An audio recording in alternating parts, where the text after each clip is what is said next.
हुकूमत के सीनियर ओहदेदारान के मोबाइल फोन हैक करने की कोशिश नाकाम। वज़ीर-ए-आज़म हाउस की जानिब से सरकारी अफसरान को चौकन्ना रहने की हिदायत जारी कर दी गई। Army chief general Asim Munir से हार्वर्ड यूनिवर्सिटी के तलबा के ग्रुप की मुलाकात। आलमी बरादरी को दहशतगर्दी के खिलाफ पाकिस्तान की कुर्बानियों का इदराक होना चाहिए। आर्मी चीफ की तलबा से गुफ्तगू।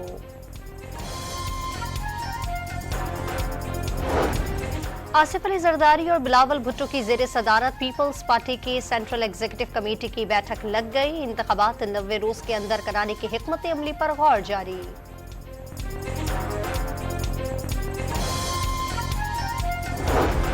मुस्लिम लीग नून की सीनियर नायब सदर मरियम नवाज से नौ तैनाती बरतानवी हाई कमिश्नर की मुलाकात। मरियम नवाज ने इंसदादी दहशतगर्दी की शोबे में जैन मेरिट की खदमात को सराहा।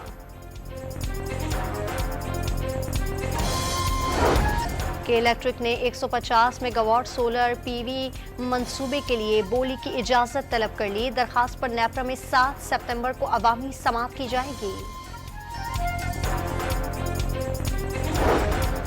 लड़ाई के इलेक्ट्रिक के व्हाइट कॉलर माफिया से है। अवाम को अजियतों में मुब्तला रखा तो हालात बिगड़ सकते हैं। अमीर जमात इस्लामी कराची की वार्निंग।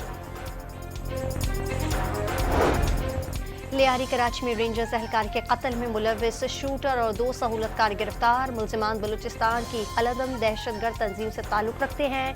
सिक्योरिटी जराए का दावा। मुल्क में महंगाई की रफ्तार में तेजी बरकरार। रवा हफ्ते 0.05% इजाफा। मजमूई शरह 25.34% हो गई। महंगाई से मुतालिक हफ्तावार रिपोर्ट जारी।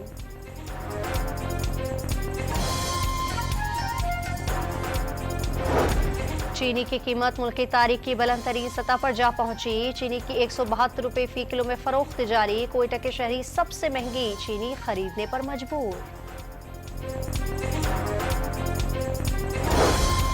और अफगानिस्तान के खिलाफ कल होने वाली तीसरे और आखिरी वनडे के लिए कौमी क्रिकेट टीम हम बटूटा से कोलंबो पहुंच गई। सीरीज में पाकिस्तान को 2-0 की फैसला कुन बढ़तरी हासिल है।